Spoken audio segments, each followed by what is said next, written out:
इनको एक पैशन लेके डेडिकेशन लेके तो खेली है लखनऊ सुपर जायंट्स। देखिए यार क्रिकेट जब भी तो क्रेजी गेम कहलाता है। उसकी वजह मैंने आपको दो खिलाड़ी बता दिए जो सनराइजर्स पे भारी पड़े। एक आपका क्या Lucknow super giants one the match. इनमें से मिचेल्स मार्श परफॉर्म करते हैं। मिचेल्स पता नहीं मैं क्यों बोलती हूँ, मुझे शायद कैंडीज पसंद है। उसके बाद आ गए Nicholas Pooran, not bad, it was too good. Lucknow के दो प्लेयर्स की फास्टेस्ट 50 आ गया। पूरन मार्श, यानी हर चीज के अंदर कौन ऊपर है?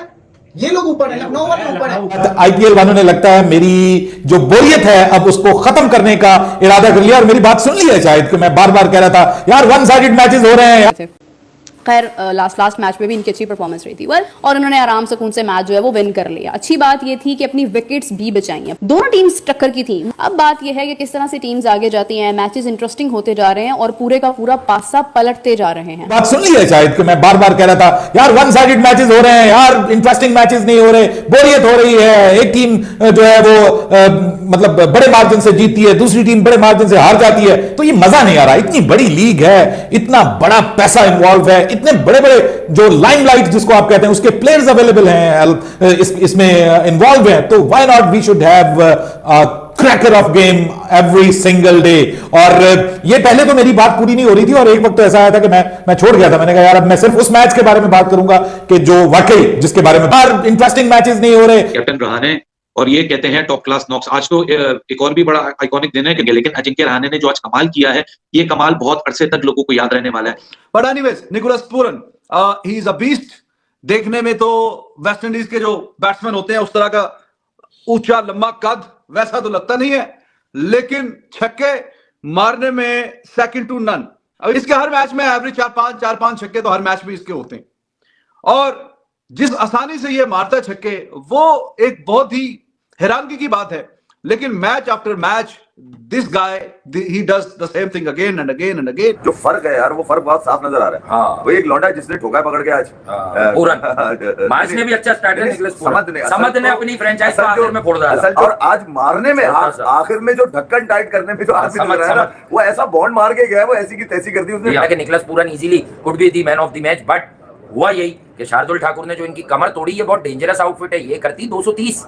अच्छा ये मार्श लास्ट टाइम मेरे ख्याल से मिचेल मार्श और निकोलस पूरन आई गेस के ये दोनों चल पड़े। बात करने की जरूरत होगी और आज एक नहीं बल्कि लगातार दूसरे दिन मुझे ऐसा मैच देखने को मिला। गुज़िश्ता रात हमें देखने को मिला एक बहुत ही कमाल का थ्रिलर बाय द। लेकिन क्या बात है अजिंक्य रहाणे की कि हर एक स्ट्रेटेजी को नलिफाई किया, हर एक स्ट्रेटेजी को कैंसल आउट किया। अगर एक एंड से विकेट्स गिरने का सिलसिला था तो अजिंक्य रहाणे ने वहां विकेट्स को रोका। लेकिन आगे चल के मैं ऋषभ पंत की भी एक कमाल की बात करूंगा कि जो उन्होंने मोमेंटम को खोला। Nicholas Pooran he is a very very threatening batsman, इसमें तो कोई शक व शुबे की गुंजाइश नहीं। बट एनीवेज ऊपर से ठाकुर की भी बात अगर ना की जाए तो अच्छी बात नहीं है। मैंने टाइटल में भी डाला है ठाकुर का। ठाकुर वाज अमेजिंग और ऊपर से ही डेंट डालना यह बहुत अच्छी बात है। ऊपर से ही जब आउट करना, ऊपर से ही जो धचके लगे ना ठा ठा, तो उसने काफी पीछे धकेला है। इवन के हाईएस्ट स्कोर के अंदर भी ये लोग चले गए हुए हैं। लीडिंग रन गेटर ये लोग, हाईएस्ट विकेट टेकर में ये आ गए हैं, फास्टेस्ट 50 के अंदर ये आ गए, सबसे ज्यादा छक्के ये लोग मार रहे हैं। Nicholas Pooran what a player. यार मुझे एक बात याद आ रही है एक बंदे की, वो है एलएसजी के ओनर गोइंका साहब। गोइंका साहब, उन्होंने कहा था आज की जो मॉडर्न क्रिकेट है T20 उसके दो प्लेयर्स हैं सिर्फ। कौन कौन? आप गैस कर सकते हैं कौन कौन हो सकते हैं? मैं बताता हूँ ना। उन्होंने कहा एक है हेनरिक क्लासन जिसको एसआरएच ने 22 करोड़ 23 करोड़ वाला प्लेयर रिटेन किया और एक है निकोलस पूरन। क्या बात, वो प्रूव हुआ भाई, प्रूव हो गया। आईपीएल के अंदर हमारे प्लेयर, आईपीएल जो है ना उसने बड़े अच्छे वक्तों में फैसला कर लिया था कि पाकिस्तान के प्लेयर्स को नहीं लेना, क्योंकि उनको अपनी लीग का ना मोराल डाउन नहीं करना, वो एक परफॉर्मेंस बेस्ड एक कंसिस्टेंसी डाउन नहीं करनी है। देखिए इंडियन प्रीमियर लीग से तो आप मुकाबला कर ही नहीं सकते। हम क्या इंटरनेशनल क्रिकेट मुकाबला नहीं कर सकते। इंटरनेशनल क्रिकेट क्या, इंडिया की जो खुद की बीसीसीआई की बायलैटरल क्रिकेट है वो अब आईपीएल से मुकाबला नहीं कर सकती। It is known for a fact कि इंडियन क्रिकेट टीम किसी भी मुल्क में बायलैटरल सीरीज खेलती है तो उनका आगे और पीछे का जितना उधार चढ़ा हुआ होता है वो सब उतार देते हैं और उनको प्रॉफिट में टर्न अप करके आ जाते हैं सिर्फ एक सीरीज से।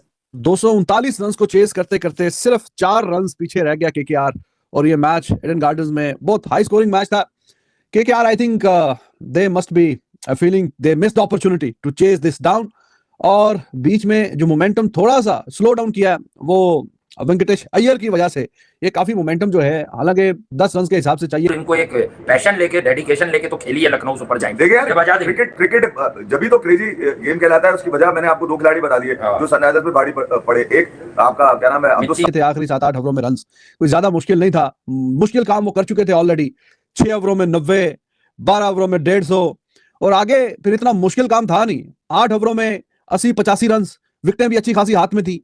वहां पे फिर जिस तरीके से हिटिंग होनी चाहिए थी वैसी हुई नहीं। क्या सिचुएशन है, ये आईपीएल ग्लोबलाइज कैसे हो रहा है और इनकी ये जो ग्लोबल रीच है ये कैसे बढ़ रही है, हो क्या रहा है, जरा थोड़ा मुझे हमें एजुकेट करें इस पर। जी साहब, देखा जाए तो आईपीएल पिछले 17-18 साल से दुनिया की सबसे बड़ी लीग बन चुका है। फंस जाती अपोजिशन, लेकिन लखनऊ ने भाई भरपूर में रिप्लेसमेंट यार, आप अंदाजा लगाइए यार, आप ये खिलाड़ी जिसको खरीदा ही नहीं गया आईपीएल के अंदर, ये जो कमी थी लखनऊ के पास, यानी कि पंत को जो चाहिए था वो इन दोनों लड़ों ने निकाल के दे दिया। तो मैं ये कह रहा हूँ कि यहाँ पर ये तो देखना पड़ेगा ना यार कि जो परफॉर्मेंस पंत की कप्तानी में आज मिली है, जो इतनी बड़ी बैटिंग लगी है, नहीं एंड पे देखिए रिंकू सिंह लगा हुआ है अकेले खेलने के लिए। रिंकू सिंह को भी ऊपर ना भेजने की शायद वजह यही है, वो वेंकटेश अय्यर ही है, बिकॉज वो लेफ्ट हैंड का बैट्समैन ऊपर से खेल रहा था, तो दोनों लेफ्टी की बजाय ऊपर से रमनदीप को भेजा, फिर रघुवंशी वगैरह को भेजा कि चलो वो जाके खेलेंगे, ऊपर से राइट लेफ्ट का कॉम्बिनेशन बना रहेगा। लेकिन वेंकटेश अय्यर जहां पे मौका था कि 2-3 अच्छी वहां पे बड़ी हिटें मार देता तो काफी आसानी हो जाती केकेआर के लिए, वहां पे फिर वो मोमेंटम बना नहीं। और एंड पे I am feeling a bit sad about Rinku Singh, singles भी डिक्लाइन कर रहा है और फिर चौके भी मारने की कोशिश कर रहा है। आखिरी 3 गेंदों में फिर 3 छक्के चाहिए। और दूसरा आपका शार्दुल ठाकुर, ये भी चेन्नई का असर है, ये इन्होंने भी चेन्नई को बहुत खाया, ठीक है। मुंबई को आपको पता ही है, जब इनके ऊपर इनके मोटापे के ऊपर सवाल हुआ, इन्होंने बोला मेरा मैं कितना मोटा खेलता हूँ ये देखो तुम, ठीक है, मेरा पतला गेम नहीं है। और शार्दुल ठाकुर जैसे ही लखनऊ देखें कि साउथ अफ्रीका में कौन कौन सी टीम्स जो हैं खरीदी हैं आईपीएल के ओनर्स ने, 6 टीम्स हैं जो आईपीएल मैच बराबर करने के लिए 2 चौके और 1 छक्का, और एंड पे 4 रन से पीछे रह गए। तो इसका पूरा अगर खुलासा किया जाए, बेशक देखने में तो आपको लगेगा कि यार वेंकटेश अय्यर तो ठीक ही खेल गया, लेकिन वो ठीक इस तरह से आप नहीं कह सकते। कितने करके गया 45-29 बॉल्स पे 6 चौके 1 छक्का, 155 का स्ट्राइक रेट। 155 का तो नहीं ना भाई, यहाँ पे तो 120 गेंदों पे ऑलमोस्ट 240 करने हैं, तो 200 का स्ट्राइक रेट चाहिए ना यहाँ पे। और क्योंकि इंडिया में बहुत बड़े बड़े बिजनेसमैन हैं, टॉप 10 के बिजनेसमैन, जैसे अंबानी अदानी, बड़ी बड़ी इनकी नेटवर्थ है, $110 बिलियन जैसे कि अंबानी की, ठीक है जी।